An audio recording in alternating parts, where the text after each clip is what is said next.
안녕하세요. 최영주 당단내과 의원의 최영주 원장입니다.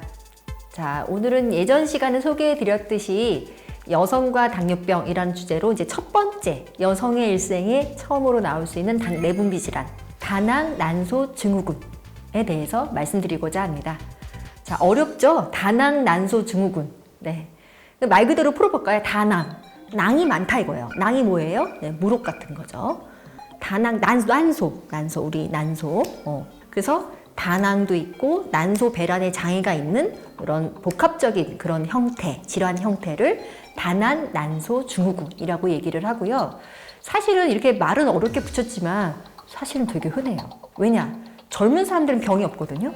20대에 무슨 병이 있어요. 근데 20대 가장 불임 내지는 배란장애 제일 흔한 원인으로 PCOS, 다낭 난소 증후군을 얘기하고 있습니다. 요즘엔 뭐 다들 산부인과 전문의 쉽게 만나고 이제 여자분들도 이제 젊은 친구들도 산부인과 가는 걸 그렇게 별로 꺼리낌이 없다 보니까 많이들 검사도 하시고 초음파 밀어보니까 난소가 좀 뭐가 있대요 이렇게 많이들 흔히 발견이 되고요. 그리고 또 여자분들 스트레스만 그러면 생리주기가 많이 흔들리잖아요. 그래서 결국 많이 관심을 가지고 찾다 보니까 예전보다 훨씬 유병률이 늘어나고 있는 것 같아요. 근데 무조건 다낭 난소가 있고 배란장애가 있다라고 해서 다 PCOS 진단되는 건 아니고요. 여러 가지 이런 유형들이 좀 짬뽕되어 있기 때문에 사실 이제 학계에서는 진단 기준을 따로 우리가 얘기를 하고 있습니다. 3가지 임상 양상 중에 2가지 이상을 만족하면 PCOS다 얘기를 하고 있거든요.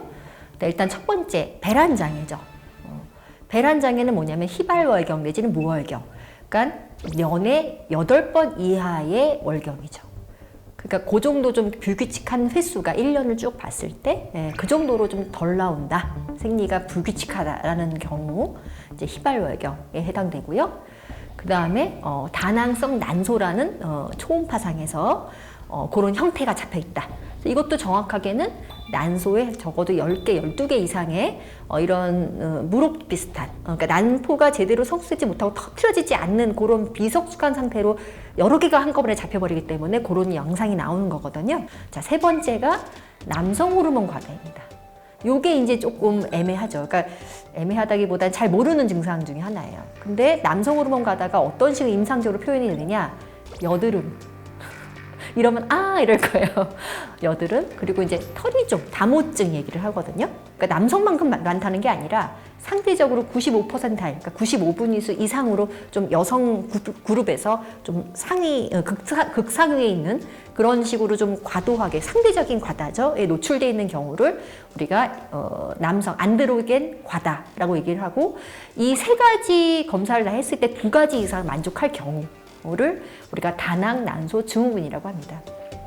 실제 산부인과 선생님 얘기 들어보면 다낭 난소는 굉장히 많다 그래요. 그러니까 이게 우리가 정상적인 배란을 하고 이렇게 월경을 하는 것이 여러 가지 이제 이 난소 쪽에서는 여러 형태 변화가 일어나잖아요. 그래서 실제로 딱 한 개만 잘 성숙해서 예쁘게 탁 터지는 게 아니라 일부러 이제 성공률 높이기 위해서 여러 가지를 같이 키우잖아요. 그렇기 때문에 이렇게만 몇 개 잡히는 건 아주 흔한 상황이라고 합니다. 그래서 그걸 하나로 모든 걸 병으로 보는 게 아니라 정말 다발적으로 많이도 잡혀 있고 또 여러 가지 그런 임상약이 같이 표현될 때 그때 이건 조금 문제가 있는 병이다라고 우리가 진단을 하자는 거죠.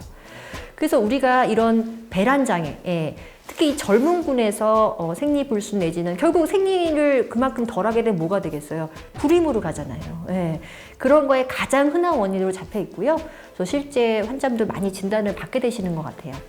근데 우리가 이런 단순히 불임도 큰 원인이지만 아니, 큰 문제이지만 사실 내분비내과 입장에서는 다낭 난소 증후군이 결국은 당뇨병으로 발전하는 게 더 사실은 문제가 되겠죠. 이게 그냥 아기만 낳고 이제 잘 치료해서 아기만 낳고 끝이 아니라 이후에 내 일생에 이어서 뭐 당뇨병 내지는 임신성 당뇨 이렇게 이어지는 그런 패턴으로 갈 수가 있기 때문에 우리가 요거를 좀 더 빨리 캐치하고 필요하면 치료까지 넘어가야 되는 경우인데 그럼 왜 이게 당뇨병이나 이런 게 위험이 높아질까요? 인슐린 저항성이 작동하고 있기 때문입니다.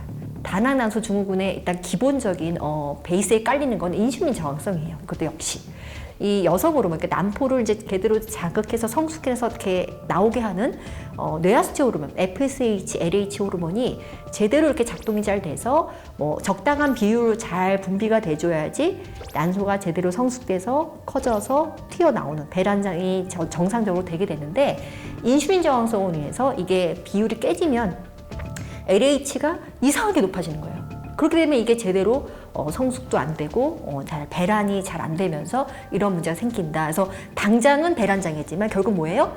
인슐린 저항성 해결 안 된 채로 그냥 살게 되면 결국은 당뇨병, 특히 임신성 당뇨 이런 거로 발전할 수도 있고요. 결국은 뭐 폐경기 오면 또 당뇨병 위험이 올라가니까 역시 그 위험도 같이 올라가는 거죠. 그래서 우리가 PCOS에 대한 치료는 일단 단기적으로는 배란장애, 그 불임을 치료하는 게 일단 1차 목표가 되겠고, 두 번째로는 대사적 위험을 낮추기 위해서 이런 인슐린 저항성 개선에 대해서 우리가 초점을 맞춰야 되는 이유가 됩니다. 그래서 일단 배란장애나 이런 불임 치료를 위해서는 저보다는 산부인과 선생님 전문이시죠. 주로 이제 그쪽을 많이 찾아가고요. 그 이유로 일단은 주 치료는 이제 피임약입니다. 우리 경구 피임제를 쓰게 되면 이런 그 호르몬 레벨이 좀 그 아까 부조화가 많이 생긴다 그랬잖아요. 그거를 좀 낮춰주는 그런 역할을 해주게 돼서 실제 배란이 일어나게 되고 임신도 강연하게 되는 그런 클로미펜 같은 계열의 이런 피임약, 건구 피임약을 쓰는 것을 원칙으로 하고 돼 있고요. 자, 두 번째로 대사적 질환을 위험도를 낮추기 위해서 뭐가 될까요? 인슐린 저항성 낮추라는 얘기잖아요. 기저에 있는. 그럼 뭐겠어요? 체중을 줄여야죠. 결국은 비만도와 관련된 이런 병이기 때문에 환자분 자신의 이런 내 몸의 인슐린 저항성 낮추기 위한 노력을 최선을 다해서 해야 됩니다. 역시 운동요법, 식이요법 충분히 해서 체중 조절이 일단 가장 첫 번째가 되겠고요. 그래도 잘 안 되거나 앞으로 위험도가 좀 있다라고 판단이 되면은 메포민 같은, 우리 당뇨병 치료제죠. 다 아시죠? 1차 치료제인 메포민 같은 약을 실제로 써서 이런 대사 중 위험도를 낮춰주는 그런 치료를 하게 됩니다.